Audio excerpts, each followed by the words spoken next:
is Gibraltar and the fog. Arrived in Gibraltar. They are a species of Barbary macaque monkey, and the Barbary coast is in North Africa, 14.5 miles away. Pretty sure they didn't swim. I hope to goodness they didn't fly. Because it's such a small space and it's so successful and so many people live here, the cost of real estate food to a dumb animal is just crass ignorance and stupidity. So we try and stamp that out. But quite frankly, I'm being made a mug of by that monkey because he doesn't do a day's work and lives the life of Riley. He really does. So in the next world, I'm coming back. So the monkeys lived amongst the British in their godlike status, and we know how important that status was because we've had some real battles to hold this rock.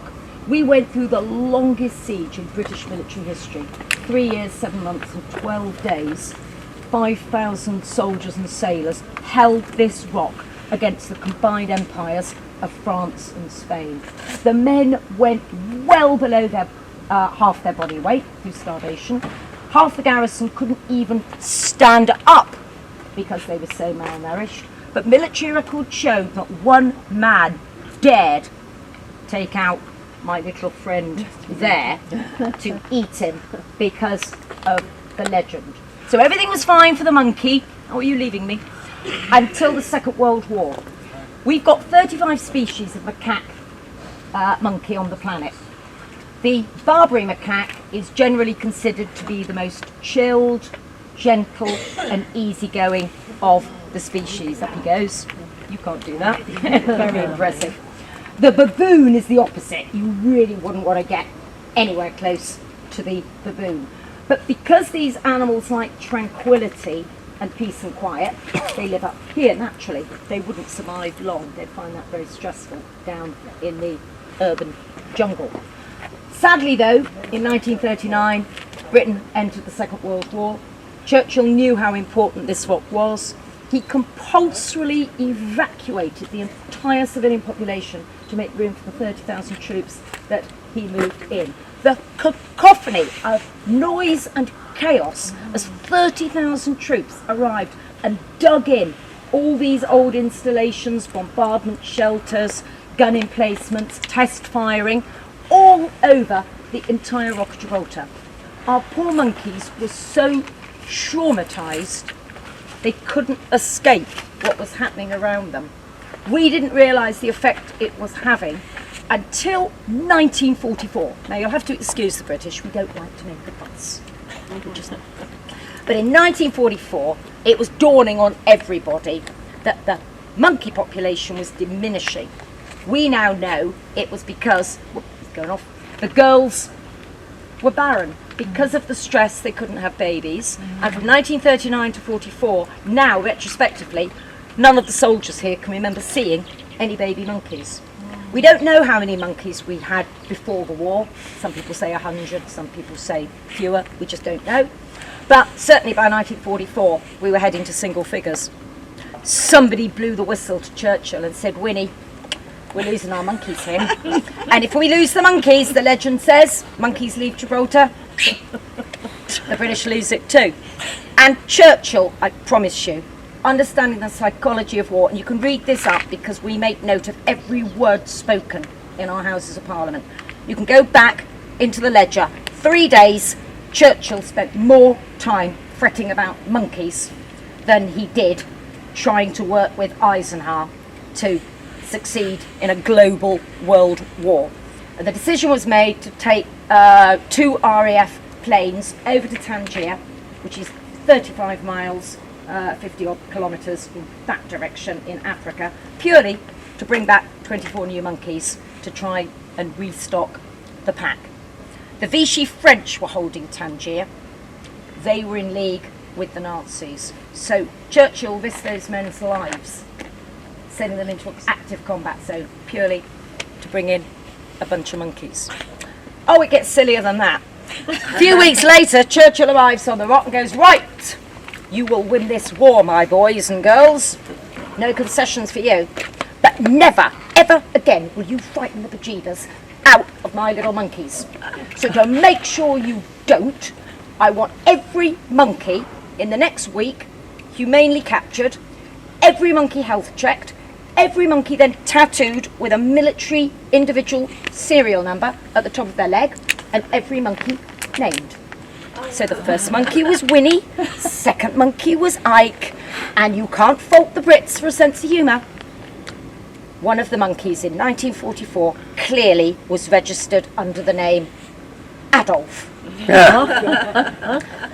You shouldn't laugh, because we've got Teresa, we've got David, we've got Boris, we've got Donald, we've got Joe, you name it. They're named after members of the royal family, politicians that we enjoy or endure working with, and then what we call solidly famous people, not celebrities, because they burn out a bit too fast. But if you've got a regular British-styled Christian name, you're probably sharing it with one of our monkeys. We don't sadly have an Elizabeth at the moment, because the Elizabeth that we had died, and then we don't use the same name again for 20 years to make sure we don't get one animal mixed up with another, which is a bit unfortunate because, of course, you know, our late monarch and now our Prime Minister, but that will certainly be the name used as soon as we can. Monkeys have a 5.5-month gestation period, babies are born in the summer, and they live here into their mid-20s. But they are on the extreme endangered list because over in North Africa they're suffering from predators, diverse food and very extreme temperatures. So they're not even living to double figures. So if you want to live well, you come back in the next life as a Barbary macaque in Gibraltar. So that's the story of our crazy animals. Anyway. A visiting ship.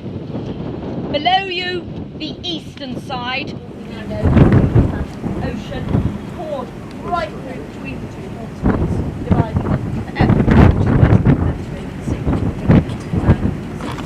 We then take some plate movements, shifting the Earth's thrust, and a piece of calcium carbon got launched out of the sea and smacked into the sandstone of the fourth base of the Iberian Peninsula.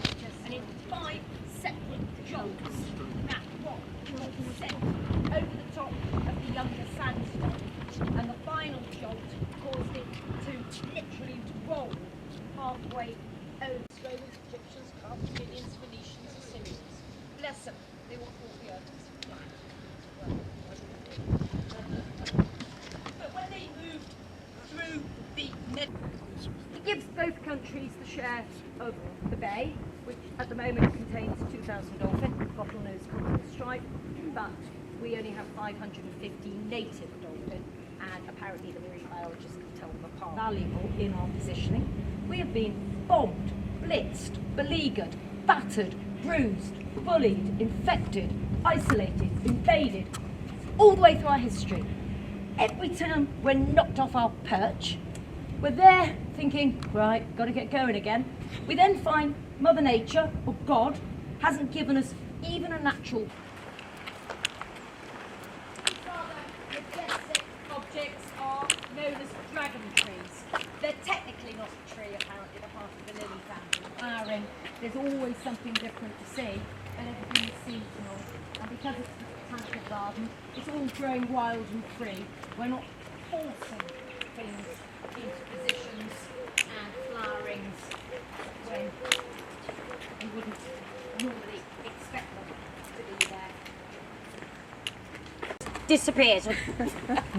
And I couldn't do anything other than spit it out. Just impossible to eat, but slightly annoying because we've got this abundant fruit literally falling all around us, and the monkeys often got black stained lips and black little chins because they're messy eaters, and they look rather like goths, which is slightly concerning. This is a little garden because he was brutally threatening the Italians and conscripting them into his armies. So some Italians jumped ship for freedom and tried to find a better way of life. And we offered that, providing they were happy to live under love. garden goes through generations. Now there's just a little bit of a line here. Brushes that you'd use to clean a bottle. If you're a vain lady, don't come back as a bottle brush plant because you're sat on the bar stool. If you do have a back garden or backyard, you don't just have a bland expanse of grass. Off you go.